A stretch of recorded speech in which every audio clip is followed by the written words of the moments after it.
what's going on, guys? So today we're talking about official prediction: Petr Yan, Cory Sandhagen. Let's get it going.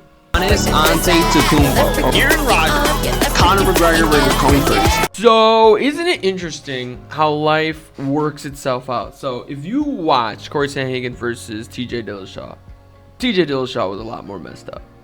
Now, me personally, I thought Dillashaw did do enough controlling Cory Sandhagen. I thought it was a good teaching moment for Cory Sandhagen.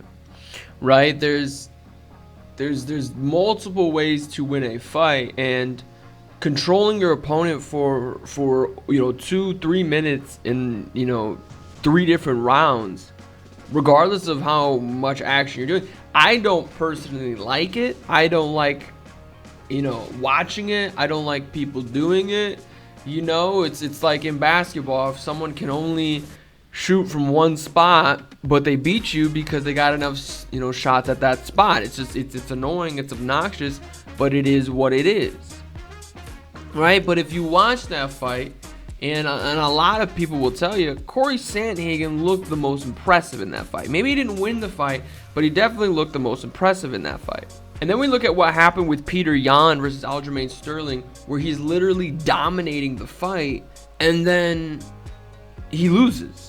Even though Petr Yan and Cory Sandhagen are both coming into this interim title match with losses, it still feels like this is the legitimate championship at bantamweight. And bantamweight's a crazy division.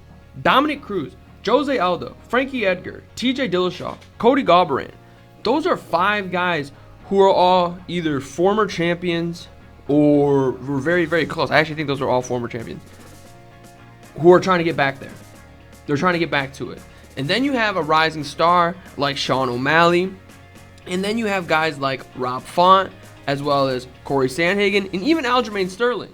I would be fine if Aljamain Sterling was stripped of the belt and left the UFC. I honestly think how he has handled being a champion, from crying when he won the belt, to not taking a picture with the belt on, to getting on like a seemingly drunken rampage on Twitter or Instagram or wherever that was, telling everybody he's the legit champion and you need to F this and F that, and it's just and then dodging Yan, and it took forever for us to get the fight confirmed in the first place, and then now that it was confirmed, he dodged at the perfect time, so where it has to be an interim belt.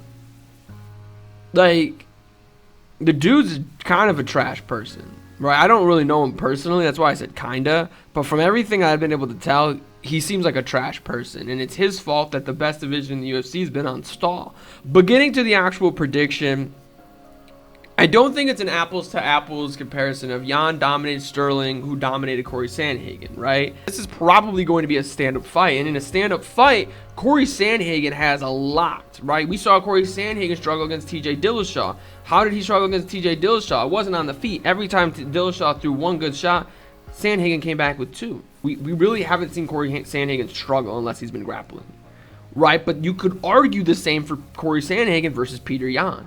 I have a tough time thinking that Cory Sandhagen's going to win this fight, not because I don't think he has the skill set, but I don't think he has the mindset. And the reason I don't think he has the mindset is because of the way he lost to TJ Dillashaw. He didn't lose. Like I said, he was the more impressive fighter in his fight with TJ Dillashaw, but he lost because Dillashaw did the little things, right? And the things that Dillashaw did in that fight, those little things, that's honestly the difference between being a #1 contender, being a top 5 fighter, and being a champion. Barring Yan doing anything illegal again, this should be Yan's fight to win. I'm going to go ahead and say 5th round TKO. But let me know what you guys think. Who do you like winning this fight? Let me know in the comment section down below. Click that like button to show your support for the channel. Subscribe for even more content. But most importantly of all, don't miss tomorrow. Jan Blachowicz, Glover Teixeira. You already know that's coming up. The 3rd most exciting fight in this pay-per-view. That prediction's coming tomorrow. So make sure you click that subscribe button. But most importantly of all, have a good day.